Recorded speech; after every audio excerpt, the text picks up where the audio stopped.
पाहताय महाराष्ट्रातील सर्वात जलद news network Maharashtra police news 24। Bhim आक्रोश आंदोलनाचा चौथा दिवस, मागण्या मान्य होईपर्यंत धरणे आंदोलन सुरूच। तहसीलदारांचे पत्र शासन दरबारी, मात्र वरिष्ठ अधिकाऱ्यांनी आंदोलनस्थळी भेट न दिल्याने आंदोलक आक्रमक। 24 ऑगस्टला इंदापूर तहसील कार्यालयासमोर मोठ्या संख्येने जमण्याचा निर्धार। विविध मागण्यांसाठी सुरू असलेल्या भीम आक्रोश आंदोलनाचा आज चौथा दिवस असून आंदोलकांनी धरणे आंदोलन सुरूच ठेवण्याचा निर्धार व्यक्त केलाय। आंदोलनाच्या पहिल्याच दिवशी इंदापूर तहसीलदारांनी आंदोलकांच्या मागण्या समजून घेत त्या शासनाच्या वरिष्ठ पातळीवर पाठवण्यासाठी पत्रव्यवहार केला। मात्र सदर मागण्या केवळ तहसीलदार कार्यालयाशी संबंधित नसून शासन पातळीवरील असल्याने वरिष्ठ अधिकाऱ्यांनी प्रत्यक्ष आंदोलनस्थळी येऊन आंदोलकांशी चर्चा करावी, अशी मागणी आंदोलकांकडून करण्यात आली आहे। आता तुम्ही या ठिकाणी भीम आक्रोश मोर्चाच्या माध्यमातून विविध मागण्यासाठी इंदापूर तहसील कार्यालयासमोर बसलेला आहे। आज तुमचा धरणे आंदोलन चौथा दिवस आहे। नेमकं या 4 दिवसात काय काय घडामोडी घडल्या? या 4 दिवसामध्ये भीम आक्रोशच्या माध्यमातून जे आंदोलन आता धरणे आंदोलन पुकारण्यात आलेलं आहे त्याचा रोजची रोज म्हणजे अपडेट अशी आहे।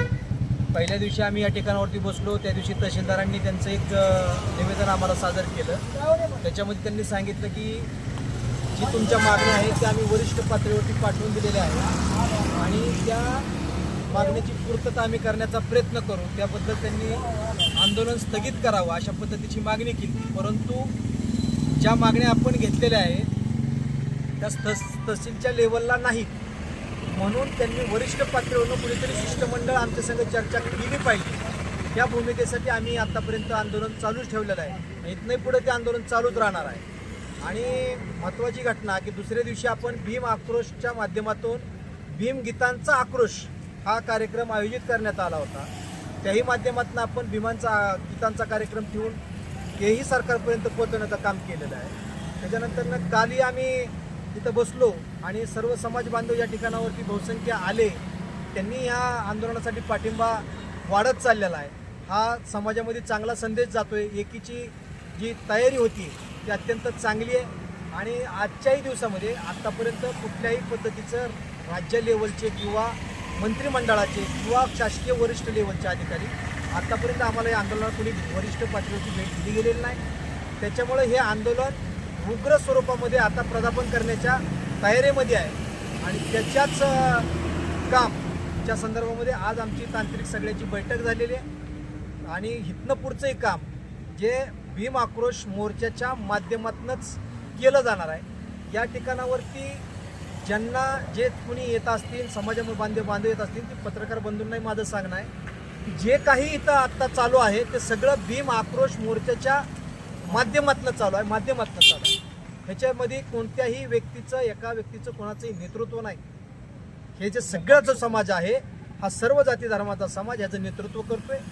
कुणीतरी पुढं व्हावं लागतं, म्हणून हा आमचा एक मार्मिक प्रश्न समाजापुढे मांडण्यासाठी आम्ही प्रयत्न करतोय आणि ते लोकांपर्यंत जागृती करतोय। आता उद्या शासकीय सुट्टी आहे, शनिवार रविवार, मग ह्या 2 दिवसात नेमकं तुमचं काय उपक्रम असणार आहे?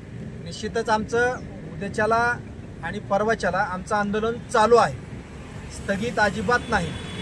हे महत्त्वाचं समजून घेतलं पाहिजे। शासकीय कार्यकालीन वेळांमध्ये हे आंदोलन चालू राहतं, कारण हे धरणे आंदोलन आहे आणि ज्या घटना असतात आता 2 दिवसामध्ये आहे, तर ह्या आमच्या ज्या आंदोलनाच्या भूमिका आहेत त्या समाज बांधवापर्यंत पोहोचवण्यासाठी, आम्ही जनजागृती करण्यासाठी आम्ही गाव भेट दौरा आम्ही आयोजित केलेला आहे आणि आम्ही इंदापूर तालुक्यामध्ये 2 दिवसामध्ये सर्व इंदापूर तालुक्यामध्ये फिरून जागृती करून आमचे मुद्दे आम्ही पटवून देऊ आणि सोमवारच्या दिवशी बहुसंख्य समाज ह्या ठिकाणावरती कसा उपलब्ध होईल, कसा ह्या आंदोलनाला उपस्थित राहील याची आम्ही तयारी करू। अजून काय ना आता तुमचं सोमवार नंतर हे आंदोलन कंटिन्यू चालू राहणार आहे, धरणे आंदोलन, आणि यानंतर तुमची पुढच्या आंदोलन या धरणे आंदोलन दिशा काय असेल? आपण सोमवारी अन्नत्याग आंदोलन पुकारलेलं आहे। सरकारने जर सोमवारी आमची या गोष्टींची सर्व दखल घेतली तर निश्चितच आम्ही त्याच्यामध्ये तडजोडीसाठी तयार आहोत। परंतु समाजाच्या मागण्या ज्या आहेत त्या कुठंतरी पूर्वतत्वाकडे गेल्या पाहिजेत, त्या ठोस भूमिकेमध्ये आल्या पाहिजेत आणि त्याच्यासाठी आम्ही समाज बांधवांकडे सगळ्या ह्या 2 दिवसामध्ये पूर्ण दौरा करून, कारण उपोषण तिथं चालू झाल्यानंतरनं मंगळवारनंतरनं सर्वजण म्हणजे समाज बांधवाचे प्रमुख कार्यकर्ते, नेते मंडळी या ठिकाणावरती साखळी उपोषणाच्या माध्यमातून काम चालू होणार आहे. मी सोमवारच्याला नियमित उपोषण चालू ठेवायचं आणि त्या समाजाच्या भूमिकेवरती आम्ही सोमवारी ते ठरवू की काय नेमकं दिशा ठरवली जाईल. एकत्र समाज आल्यानंतर जे काही निर्णय घेईन त्या निर्णयाला समाज बांधवाच्या बाजूने मी उभा असेल. म्हणजे अमरण उपोषण त्यानंतर ठरणार नाही, निश्चितच सोमवारच्याला अमरण उपोषण आपण धरलेलं आहे आणि अन्नत्याग तर केलेलंच आहे. परंतु जर समाजांना असं वाटलं की बाबा लढाई ही आपली वैचारिकता आहे आणि अत्यंत लांबची लढाई आहे, तर त्याच्यावरती समाज बांधवांच्या आग्रहास्तव जर ते स्थगित करण्याची वेळ आली तर आपण त्या विचार करू शकतो. परंतु जर समाज बांधव म्हणला की तुम्ही हे असंच कंटिन्यू ठेवा तर अमरण उपोषण कंटिन्यू राहील सोमवारपासून. महाराष्ट्र पोलीस न्यूज 24 साठी पुणे जिल्हा प्रतिनिधी शिवाजी पवार.